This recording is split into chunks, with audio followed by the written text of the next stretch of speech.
সর্বশেষ জান্নাতে প্রবেশকারী বান্দা ও আল্লাহর কথোপকথন। জান্নাত এমন অনিন্দ্যসুন্দর আবাস, যা কোনো চোখ দেখেনি, কোনো কানও শোনেনি এবং কোনো অন্তর তা সম্পর্কে কল্পনাও করতে পারেনি। আল্লাহ তাআলা অশেষ ও অফুরান্ত নেয়ামত রেখেছেন সেখানে। জান্নাতে যে যাবে, সে জান্নাত থেকে কখনো বের হবে না। চিরকাল জান্নাতেই হবে তার ঠিকানা। জান্নাতের বর্ণনা দিতে গিয়ে কোরআনে আল্লাহ ইরশাদ করেছেন, পক্ষান্তরে মুত্তাকি, আল্লাহভীরু লোকেরা থাকবে বাগান ও ঝর্ণার পাদদেশে, এবং তাদেরকে বলা হবে, এখানে তোমরা শান্তি ও নিরাপত্তার সঙ্গে প্রবেশ করো।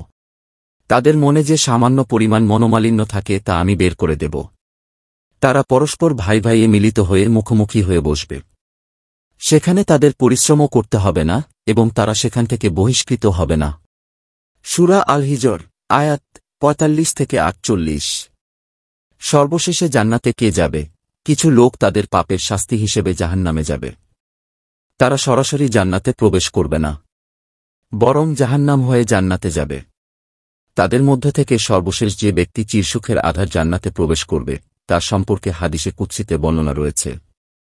আব্দুল্লাহ ইবনু মাসুদ রাদিয়াল্লাহু আনহু থেকে বর্ণিত হাদিসে আল্লাহর রাসূল সাল্লাল্লাহু ওয়াসাল্লাম বলেছেন, আমি অবশ্যই চিনি জাহান্নাম থেকে মুক্তি লাভকারী সর্বশেষ জাহান্নামী ও জান্নাতে প্রবেশকারী সর্বশেষ জান্নাতীকে।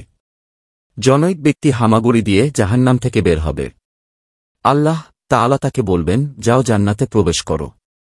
সে জান্নাতে আসবে, তাকে ধারণা দেওয়া হবে, বলা হবে, জান্নাত পরিপূর্ণ।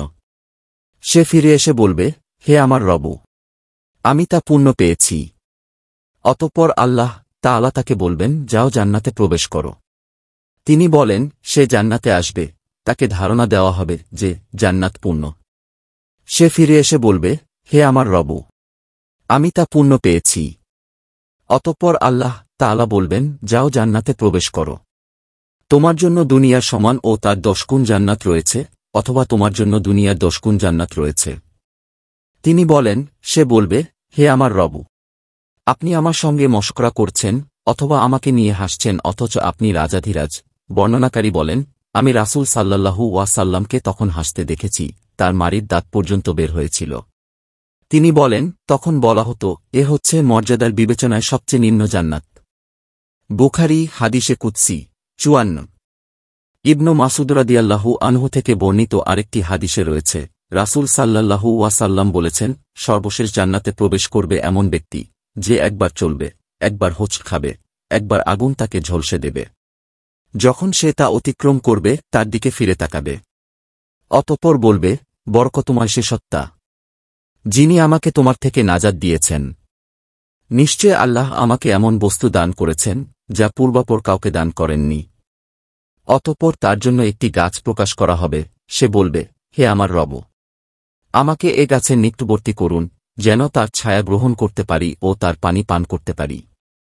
আল্লাহ তাআলা বলবেন, হে আদম সন্তান, যদি আমি তোমাকে এটা দান করি, হয়তো আবারও অন্য কিছু তলব করবে। সে বলবে, না হে আমার রব। এ সময় সে ওয়াদা দেবে যে এছাড়া কিছু তলব করবে না। তখন আল্লাহ তাকে ছাড় দেবেন, কারণ সে এমন কিছু দেখবে যার ওপর তার ধৈর্য ধারণ করা সম্ভব হবে না। তাকে তার নিকটবর্তী করবেন, ফলে সে তার ছায়া গ্রহণ করবে ও তার পানি পান করবে। অতঃপর তার জন্য অপর গাছ প্রকাশ করা হবে, যা পূর্বের তুলনায় অধিক সুন্দর। সে বলবে, হে আমার রব, আমাকে এর নিকটবর্তী করুন, যেন তার পানি পান করতে পারি ও তার ছায়া গ্রহণ করতে পারি, এছাড়া কিছু চাইব না। তিনি বলবেন, হে আদম সন্তান, তুমি কি আমাকে ওয়াদা দাওনি অন্য কিছু চাইবে না? তিনি আরও বলবেন, আমি যদি তোমাকে এর নিকটবর্তী করি, হয়তো আবারও অন্য কিছু চাইবে। কিন্তু সে তাকে আল্লাহকে ওয়াদা দেবে যে অন্য কিছু চাইবে না, তার রব তাকে ছাড় দেবেন, কারণ সে এমন কিছু দেখবে যার ওপর তার ধৈর্য নেই। অতঃপর তাকে তার নিকটবর্তী করবেন, সে তার ছায়া গ্রহণ করবে ও তার পানি পান করবে। অতঃপর তার সামনে প্রকাশ করা হবে একটি গাছ জান্নাতের দরজার মুখে, যা পূর্বের 2টি গাছ থেকে অধিক সুন্দর। সে বলবে, হে আমার রব, আমাকে এ গাছের নিকটবর্তী করুন, আমি তার ছায়া গ্রহণ করব ও তার পানি পান করব, এছাড়া কিছু চাইব না। তিনি বলবেন, হে আদম সন্তান, তুমি কি আমাকে ওয়াদা দাওনি অন্য কিছু চাইবে না? সে বলবে, অবশ্যই হে আমার রব, এটাই চাই, আর কিছু চাইব না। তার রব তাকে ছাড় দেবেন। কারণ সে দেখবে যার ওপর তার ধৈর্য নেই। অতঃপর তিনি তাকে তার নিকটবর্তী করবেন।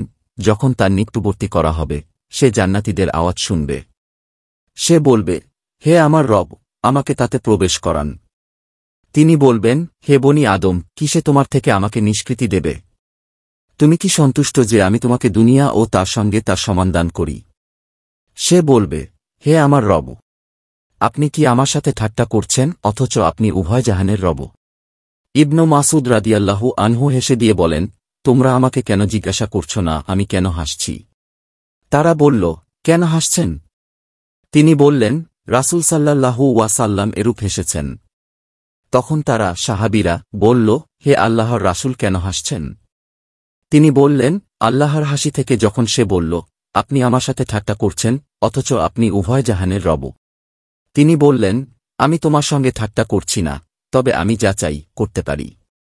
মুসলিম হাদিসে কুদসি ৫৫। আল্লাহ আমাদের নেক কাজ করার তৌফিক দান করুন এবং আমাদের জন্য জান্নাত সহজ করে দিন। আমিন।